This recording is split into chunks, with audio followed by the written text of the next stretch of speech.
it's like wide. It's like you can't see. Okay, so what up, guys? I'm Pat Ridge. I'm JD Roof. And this is our first recovery podcast. I think we didn't have a name yet. Well, we should come up with a name. Yeah, I want to come up with a name. Yeah. I think the slogan is well, Billy, my sponsor, came by earlier today and we were doing step work, and he came in and he was like, I was thinking about St. Francis the prayer. line in the St. Francis prayer that says, seek understanding rather than to be understood. Right. And I think that's sort of will be the underlying premise. I mean, it's just one awesome principle, but yeah, we're still trying to come up with a name like Are You Good, or rules to live your life by, or principles we live our lives by. Yeah, so I've been sober. I'm 34. I've been sober for 13 years. Yeah, I'm the same age, and I've been sober a little over 14 years. He's got me. So I got you by a couple months. See, I got my LaCroix. I got my coffee. I got my vape. I got some cigarettes. We're fucking... I got a Ghost Pod. Real alcoholic. Aspire too. Even though I don't really like this one. Have you messed with these? No, I don't know about that. This is kind of like the new salt median for nicotine smoking. And these things, I don't know. I'm kind of... But yeah, I found that my alcoholism manifests itself in so many different ways, in so many different areas of my life. And the more time I have sober, or it's not necessarily it is a progressive disease. So yeah, I guess I could say the more time I have sober, the more tricky it can get. And I feel like my disease is constantly trying to come up with new ways to get me into that state of irritability and discontent. Do an example, like what's just recently I've, saw one of my employees posting something that they did online, and I got mad. My ego was hurt because they didn't tag me, and I basically fired him. But I mean that was a longer. That's just someone that I don't want in my inner circle. There's just kind of a negative energy with this dude that I feel like he has a lot of growing to do, and I can't really stand around and wait for him to grow. You know what I'm saying? Yeah, some people and that's where I can understand rather than be understood. And what I understand is that he's young, right? Just like I was. He's going to go out and get the world, and he doesn't care who's getting in his way. Right. And life had to humble me in a way where I wasn't so desperately hungry. Like Mr. Rogers said in the documentary, we all deserve love regardless of whether we did something extraordinary or not. Right. I believe somewhere deep down inside that I have to accomplish some incredible thing to deserve love. Right. To get and I feel I'm back. Yeah, I'm not there anymore, but I was. Yeah. During the whole first half of my sobriety, I was going for this thing. I need to get Hypercar.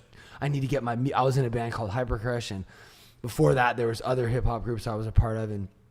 But what brought you to drinking and using though? First let me just finish this topic, which is that this kid, I strongly believe, I see a mirror. I see a kid who's been bullied a lot of his life, and he's seeking validation, and he wants to accomplish something extraordinary so that he will be validated and he will deserve love.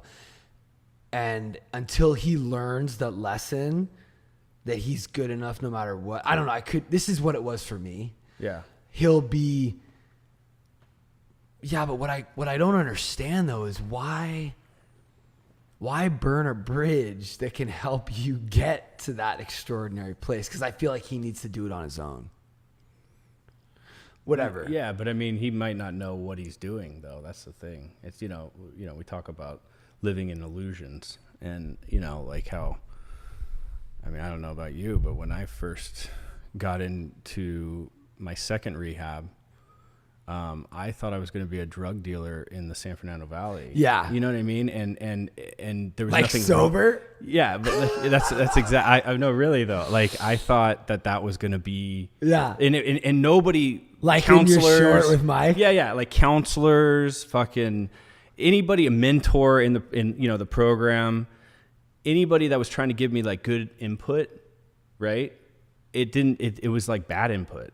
I was so in a delusion, living in it, that it didn't matter what you were doing, like what you were saying, even if it was going to benefit my life. Like this guy could stay with you, right, and really grow maybe and learn some more shit. He's already learned a bunch of stuff, but he's on his thing. Yeah, he's doing his thing, and there's nothing you can do about it. I think that my ego allowed me to react right a little bit harshly, because I wasn't treated in that moment.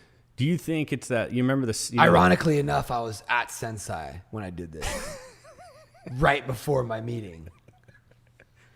Yeah, that sounds. And I was just riddled. But do you think a principle, like, you know how they say in our readings that we got to look at like the alcoholic as a sick person? 100%. Right?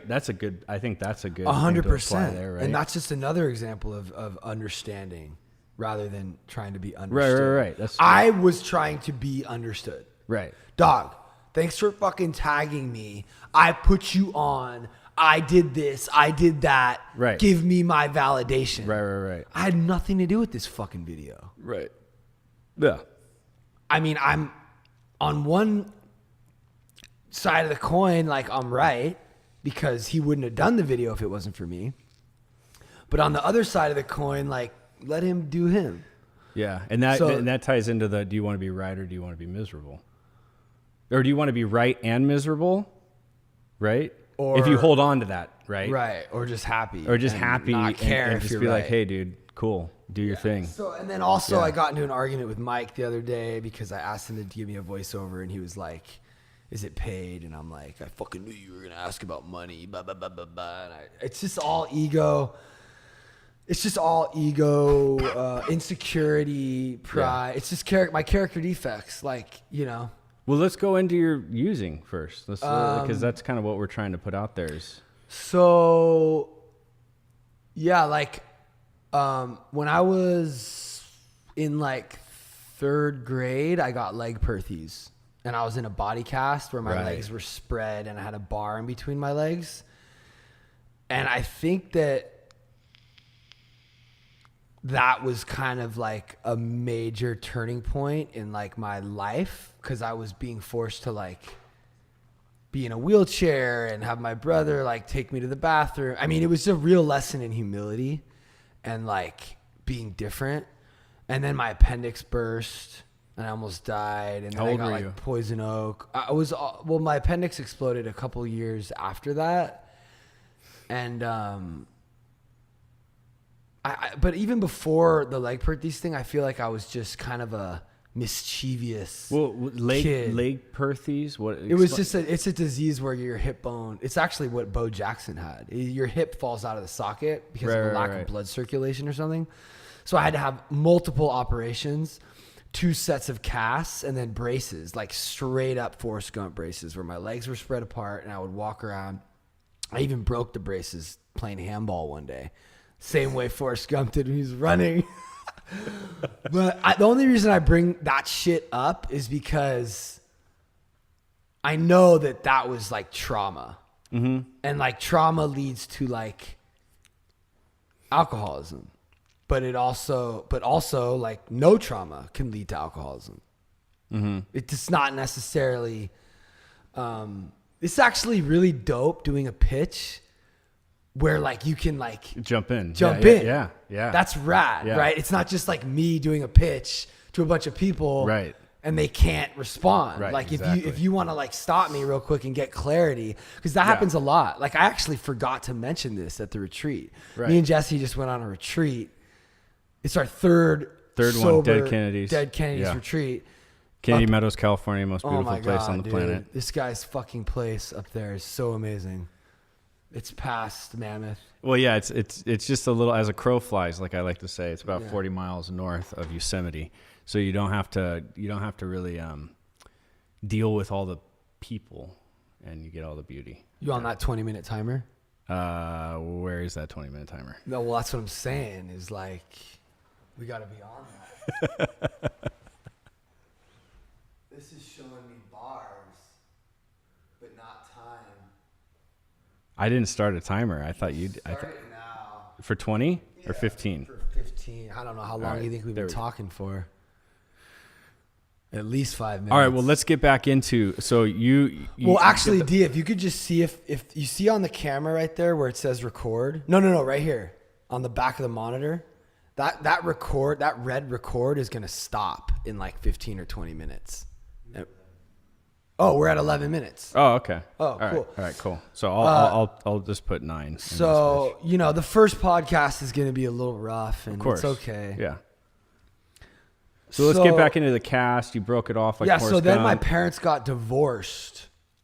And that's when you were living in Like off Chesbrough, right? Yeah, right. Okay. Like actually during the casting, which I'm actually in therapy just now. During the casting? Yeah. So you didn't say that. Yeah. Well, because they're like fighting. I feel like, it's a really important part of the story because I feel like maybe that was a lot for them financially. Of course. And a lot of their fighting had to do with like the pressure that like my situation was putting on them. So it's like, and the whole time therapists are like, it's not your fault. It's not your fault. And I always was like, I never thought it was my fault, but like low key, like you did.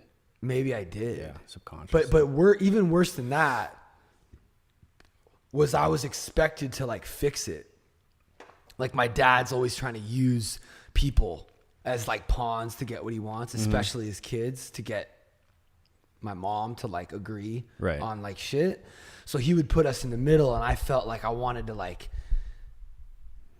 impress my dad, and like I wanted to like fix this because I want my parents to be together, A, and B, I want to like make my dad stoked.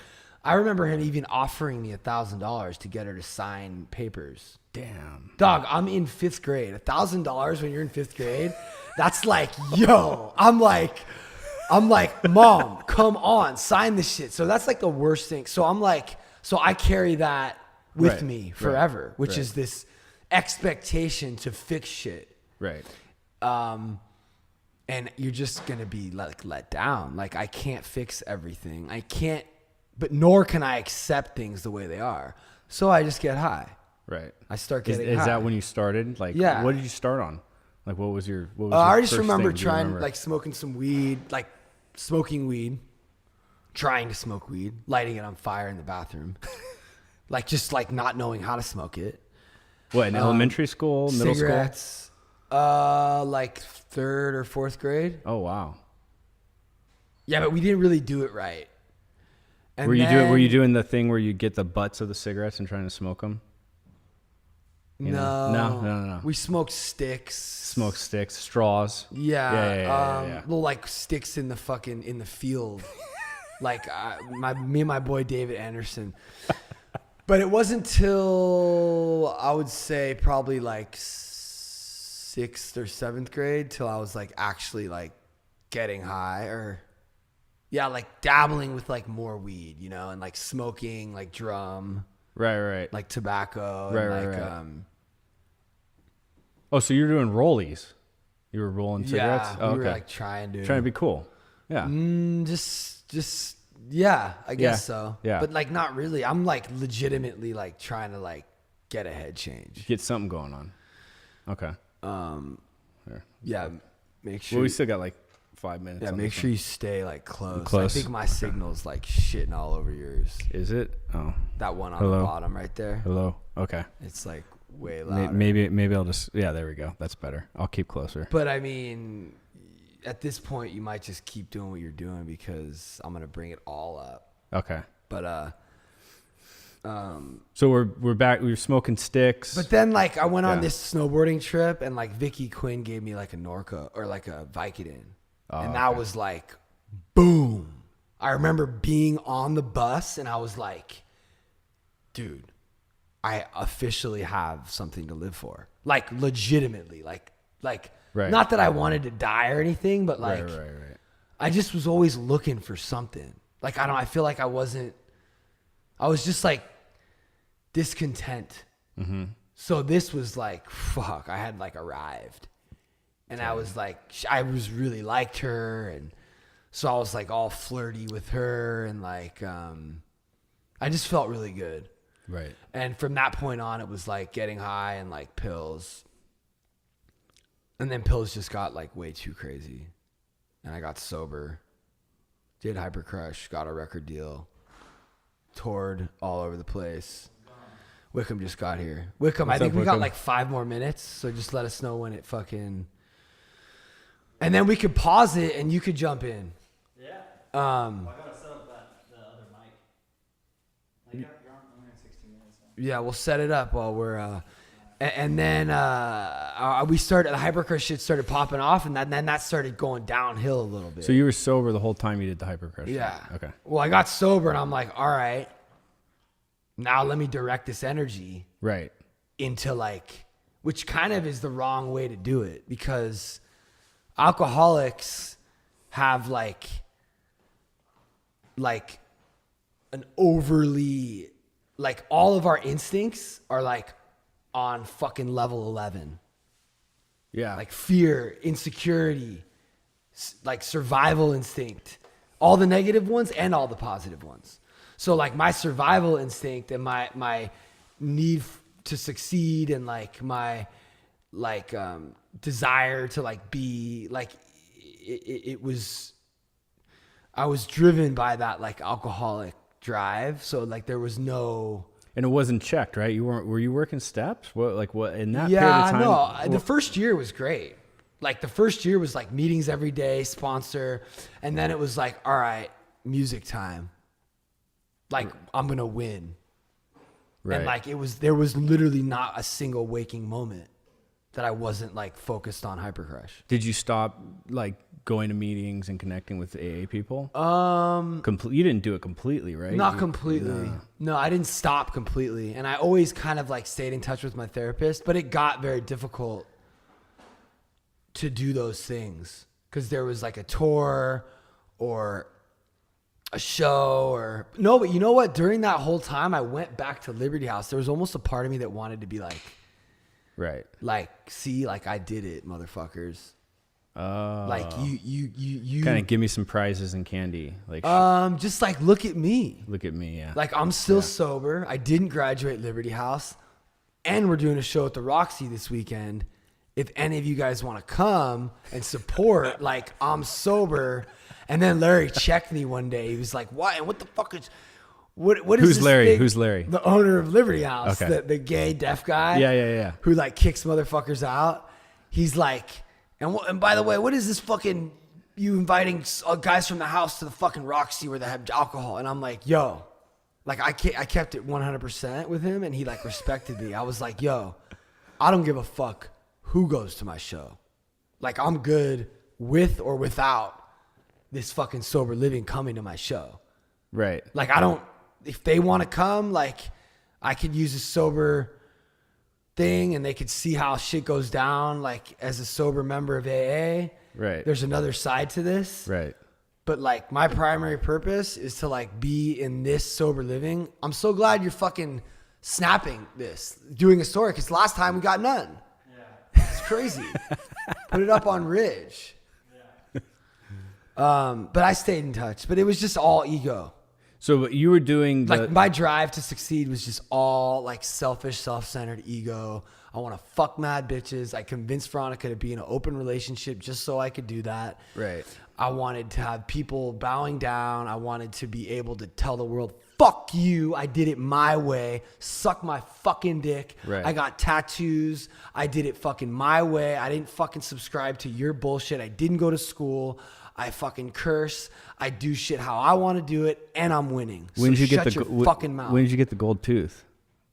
Just like right on the that right in verge? the beginning Yeah. of me doing all that. Right. And it was just another like fuck you, like I'm doing it my way. Kind of like a punk rock thing. Yeah, huh? but like why can't I just do it and not be like fuck you? So yeah, why does it have to be fuck you? Why can't it just be like, I'm doing what I love, Right. and like I'm grateful? What brought you to that point though? Like what? How? Well, what was the shift? once I lost it, like 15-year-old Martin Garrix, Avicii, and fucking Dylan Francis show up, and they're fucking making shit on their laptop out of their fucking room that's just smashing. Right. Skrillex shows up, and I'm just like, dude, this is like, I can't, like, it was so hard. I don't think anyone understands how incredibly talented those kids are. You don't really understand it until you're trying to do it. And we would A/B our shit with theirs, and like, it just became like real work, and it wasn't as fun anymore. And worst of all, the biggest thing was like, we weren't making enough money to support. Universal fucking collapsed our record label. We left them because they weren't doing shit. I mean, the whole industry is changing. Right. No label matters anymore. So it just started the landscape started changing like dramatically. Right. And we were starting to get older, and like, honestly, Steve and Ange just didn't have time. Like, if you really want to win in this game, you have to give it every day. Every single day, you have to be putting in at least 4 hours a day. Probably 8 or even 10, because you love doing it and you can't do anything but that. And we were like lucky to be getting in the studio 1 or 2 times a week. It just wasn't. I mean, we're still trying to make a song. I mean, we've been trying to finish this song, but whatever. So I started losing some shit, and I'm like, fuck, like, this is what was defining me. Right. As a human, as an alcoholic. And you weren't like, you were kind of working like a half-ass program, would you say? Yeah. Well, dude, resting on your laurels. Well, I think the big thing was I wasn't in prime time. Yeah. Like, I didn't understand the concept of complete defeat. I didn't really understand. So let's go through that. What's complete defeat? Well, first let me get to discovering prime time at 6 years of sobriety. Yeah. I had this trainer named Courtney who was trying to get sober, and she was like, I fucking need to get sober. Mm-hmm. And I'm like, AA. And she found prime time, and there was a bright light about her. And I was like, okay, I guess that's normal. It's the pink cloud. You got 6 months. You're happy. Mm-hmm. Give it some time, and it'll get dark like it is for me. Because once you fucking get real time, like, shit gets dark, no matter what you get. No matter how much success I got in that. At first, it was like, I just want to make enough money to, like, eat food doing music. Like, I'll live with my parents forever. Just give me, like, just let me make, like, a couple hundred, like, a month. Mm-hmm. Like, literally. Like, that was, like, all my dreams of, like, what I ever could have accomplished with music, they were all surpassed. And none of them were good enough, because all I ever wanted was more. Mm-hmm. It's like, the coffee's cool, but, like, I also need the LaCroix, like, and the vape, and a cigarette for maybe later. A mint in your lip. And, like, I'll fuck around with some dip. Like, I just can't. It's never enough. It's never enough. Like, we have an unsatisfiable mind. Right. And our perception's off. It's always worked. Right. So I just need to, like, give up and let go and find a power that can, like, run my life completely. So primetime takes. She found primetime. Right. And I'm like, all right. I was in so much pain, and I was so desperate for something new that I checked it out. But what was the pain like though? Like the pain you're not was drinking like, and using. You're the pain was like waking up like I have no purpose anymore. Right. Like, Hypercrush is like, I don't like touring. Right. I hate fucking airports. The only way I'm going to make money is if I'm on the road all the time. Right. I'm not getting along with Steve and Ange. I'm fault finding. They're like dating. Right. So the whole dynamic changed in the group. Of course. And I don't know, man. It's like weird. Like, an alcoholic's mind can take a perfectly good situation And just twist that fucker. and make it shitty, but Yeah. it can also take a really shitty situation and make it incredible. Retwist it, yeah. It's like, it's all perception. Right. I was just fucked up, and I went to the primetime meeting, and they were talking about shit like complete defeat and surrender, and like nothing matters, no attachment matters, no Right. external validation will ever make you happy, no house, no car, no career, no girl, nothing is the only answer is God. Find a power of your own understanding. And I'm just like, fuck this God thing. Like, I never really got the God thing. Right. I prayed. Like, during that whole time, I got on my knees and prayed on the fucking ground at night. I would say, God, please, help me be a good person and help me accept like your path and help me get to number 1 on iTunes. So What it's kind that, of selfish fucking but that's bullshit like that, prayer is yeah, that? Yeah, it's like that's Santa like Claus me prayer. Yeah. not really accepting God's Right. plan for me. Like, his Right. plan was for me not to do what I thought I needed to do in Hypercar. So we could be sitting here doing this right now. Right. And so I could have rich production. You know what I'm saying? Right. That's his plan was something that was so much better for me than I could have ever thought up for myself. Like, I would have probably never asked Veronica to marry me. I probably would have, whatever. Like, it was through Primetime that I was like, you know what? Like, I was able to actually see this person that was right in front of me for 6 years through surrender and humility and like finding a power. Like, I was actually able to see what was right in front of me the whole time, which was Veronica. Right. She was right there the whole time, and I couldn't even see her because I was so focused on like all this other shit that I'm thinking is gonna fix me, right? Right. So Primetime introduced me to like what AA is really all about, and that first step, what it really means, the powerlessness in that first step, like sober or not. Primetime helped me understand how I'm powerless, even when I'm sober. And how I can't think by myself. So who do you think with then? The power. The power. Something other than me. Right. Right? It's a power greater than me. It's like, I just saw that movie. It's a new Gus Van Sant movie. Me and Wickham just saw it called Don't Worry, He Won't Get Far on Foot. With Joaquin Phoenix. And Jonah Hill, right?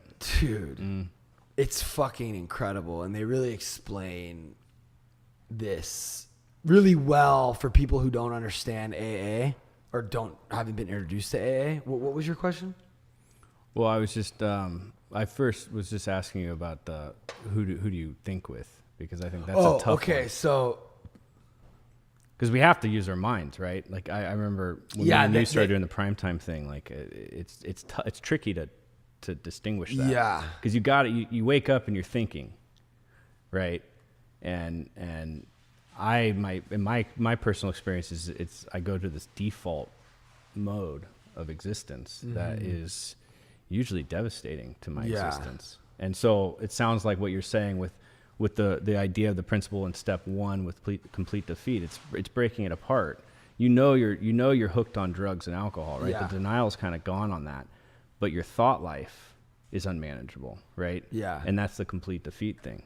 Yeah. So once I know that, Right. I'm like aware. I'm like, oh, you're in that negative thinking. Right. Stop. Right. And then you just look outside of your brain. Right. And just in doing that, it's almost an act of surrender and humility. Right. Just by doing that, you're sort of going like, okay, like I'm okay with not making the decisions. It's so hard to explain. No, but it makes sense. Right. So, What you're and saying, in getting humble right. and surrendered, Right. the truth comes to you somehow. The right answers come to you. It deflates your ego a little bit. It gives you some space to like let God in. So then I just pivoted. I got married. I built this new company on like humility and gratitude. Right. And like just not really giving a fuck. but I'm starting to get some shit. Right. And I'm starting to give a fuck because I'm afraid to lose it. Right. Right. Like we're starting to get some bigger jobs and they're starting to get some money. I'm so fucking incredibly grateful. I can't tell you how fucking happy I am and how fucking amazing. Oh, you just fucking plugged that in while it was, you didn't start and stop it? Damn. I'm just so grateful to be where I'm at. Right. And I really do. It's all attributed to like, just kind of like turning the volume down, turning my ego, myself, my volume, my thinking down a little bit, and like God's up. But like God is a very tricky word. And the only reason I use that word God, I'm just thinking about some of the people who don't believe in God. Oh yeah. That are listening. Yeah. And it's like, I get that. Well, yeah, see, I have an interesting kind of take on that because for me, for a couple of years, especially because I started going to primetime with you and I was kind of resting on my laurels too, but the idea of just the present moment, right? So that can be a God for me because I can't describe everything that's happening right now, right? Like it's too much. Like the universe is just too big to comprehend, right? So that is the power. If I can submit to presence, you know, Eckhart Tolle talks about it, but if I can submit to that presence, it's enough to get you at least to shut your mind, you know, to turn that volume down. It is. Because you're never going to turn off the self-talking mind. It's going to be there kind of. Like even just you starting to talk, when you started talking about the present moment, I was like I drank a little bit of coffee and I'm like, hey, Wickham, will you grab that water? I'm like, oh, I got to get this water. And I'm like, I'm like not like fully like listening. Right. You know, but there's like it's a Essentia water with a P on it. It might be like over there by the couch. But then when you just really just accept like everything right as it is. Right. Yeah, like that's God. So, I mean, you were saying that for the viewer, like if somebody's listening that hears the word God, because I was the same way when I got sober, right? I'm sure you were too. Well, you hear God and it's like, fuck you. Yeah. Right? Like, what are you talking about? Don't show that or throw that religious cult shit down my throat. Yeah, and that's just normal. Right. That's like a knee-jerk reaction, right? And for me, I mean, you know, I know through the primetime guys, they promote Eckhart Tolle and stuff like that, and they have a completely different concept of the present moment. And that's kind of a Buddhist kind of thing too. But that's the cool thing is like, look to where religion is right, you know, not where it's wrong. And I don't know, it makes it easier for the fuck. There's no Essentia water. Essentia. Oh, it's right there. There it is. It's frosty too. It's frosty too. It's thank you, Wickham. Yeah, it's really beautiful. Well, the present moment. Actually, it's one of the reasons I like doing this. Yeah. Doesn't it feel like we're really in it? Yeah. You know what I mean? Yeah. Well, and we know each other. For people that are listening, like Pat and I grew up together. We played. I think your dad was our coach on like fucking the New York or the Yankees, you know, baseball team. Yeah. So we've kind of, we didn't really know each other back then, but we've grown to know each other through AA a lot more. And what was that? You hear that? There's a click. Yeah, it's me. I just plugged my phone in. Oh. It clicked kind of nar Wickham, but I think that's just on. It's just on that one track. But yeah, I think that's pretty much where I'm at now. Is like, yeah, we're good friends. This helps us be in the moment. And this is just the first. This is sort of my story, and then and the then next we'll episode we'll talk more about Jesse and how he, you know, almost killed himself with a shotgun while on a bunch of cocaine after coming back from the Marines or the Navy or what was it? Yeah, the Navy. I mean, you got a pretty fucking cool story. Yeah, diabetes, type 1 diabetes. Dude. Hopefully we can reach some people that are struggling with other ailments. You know, Pat, The thing I love about your story is the cast thing. Yeah. Because, you know, you're talking about trauma, and, you know, my wife's an MFT therapist, right? And they talk about trauma, like when trauma happens at a young age, whether it's family, whether it's a physical ailment like that, it's not that it doesn't go away, you know? Like, it's not even that it turns into alcoholism, but it comes out in later life, and you act on it, and you don't even know that it's there. Yeah, that's why individual therapy. I've been going to therapy for 15 years. And without that, that's equally as beneficial as AA. Yeah, I think that's probably what led me to AA in the first place. Right. Right. So that being said, see you guys next time. Later.